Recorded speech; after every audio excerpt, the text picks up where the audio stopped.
माँ की ममता। सुनीता एक बहुत ही सीधी सादी लड़की थी। विवाह योग्य होने पर माता पिता ने राजकुमार नामक लड़के से विवाह तय कर दिया, जो अपने माता पिता का इकलौता लड़का था। शादी धूमधाम से हुई और कुछ वर्ष बाद एक लड़के का जन्म हुआ। खूब खुशी मनाई गई। लड़का धीरे धीरे बड़ा होने लगा। इधर समय के साथ राजकुमार और सुनीता के माता पिता भी दुनिया में नहीं रहे। अमित नाम था लड़के का।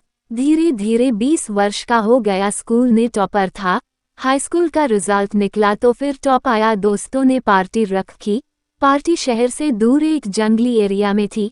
एक आलीशान कोठी थी। जंगल। माता पिता को घर में प्रणाम करने के बाद शाम को सभी के साथ पार्टी की, फिर यह बताकर कि रमन ने पार्टी दी है तो हम एंजॉय करेंगे। सुनीता व राजकुमार ने सोचा चलो कभी कभी एंजॉय करने भी, 2 रात दिन तो पड़ता ही है। कोठी में पहुंचते ही तेज म्यूजिक व मेज पर शराब की कुछ बोतल थी। अमित ने कहा ये क्या, म्यूजिक तो ठीक थी पर यह क्या, शराब क्यों? तो रमन बोला यार एक दिन की ही तो बात है, कौन सा पहाड़ टूटने वाला है। सुबह जब घर जाएंगे तो नशा उतर जाएगा। अमित काफी मनमनोवल के बाद राजी हो गया। रमन बोला एक गिफ्ट तुम्हें रात में मिलेगा, मना मत करना, एक दिन की ही तो बात है। ये दिन कौन रोज आने वाला।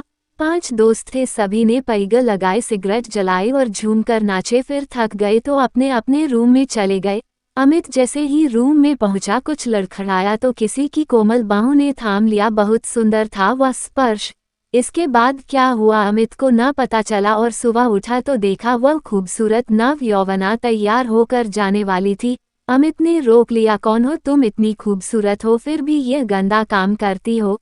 वत्सला नाम था उसका। पलटकर बोली हम लोगों को कौन प्यार करेगा, हमारी जिंदगी तो यही बनने वाली है। आज पहली बार आपके साथ थी, कल कोई फिर कोई। अमित ने उसे हाथ पकड़कर बिठा लिया, और कोई न, यदि हमने आपके जीवन से खेला है तो हम आपको प्यार करेंगे, शादी भी करेंगे। वत्सला ने कहा तुम्हारे माता पिता नहीं तैयार होंगे। अमित ने कहा 1 वर्ष बाद हम बालिग हो जाएंगे, फिर तुम्हें कानून के रास्ते अपना बना लेंगे, कोई बाधा नहीं होगी। 1 वर्ष हम इसी तरह मिलते रहेंगे। अमित वत्सला के ख्वाबों में ही खोया रहता। झूठ बोलकर घर घुमाने ले जाता, खूब पैसा खर्च करता, यहाँ तक कि फीस भी। नशे की लत भी लग गई थी। रिजल्ट आया तो क्लास में सबसे अंतिम नंबर पर था। एक दिन अचानक राजकुमार की डेथ हो गई और सुनीता अकेली रह गई। कुछ तबीयत भी ठीक नहीं रहती थी। एक दिन अमित ने वत्सला से कहा कि हम अब बालिग हैं, किसी दिन कोर्ट में शादी कर लेंगे। वत्सला कहने लगी अमित तुम हमें ज्यादा प्यार करते हो या माँ को?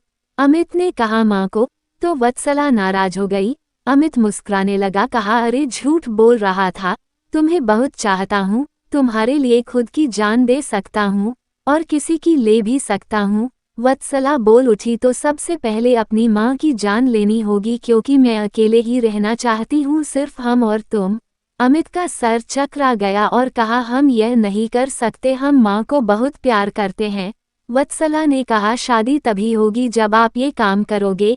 एक दिन अमित ने खूब शराब पी और माँ की मुंह पर तकिया रखकर उनकी जान ले ली और वत्सला को बताने गया कि चलो देख लो, तुम्हारे प्यार में हमने माँ की जान ले ली।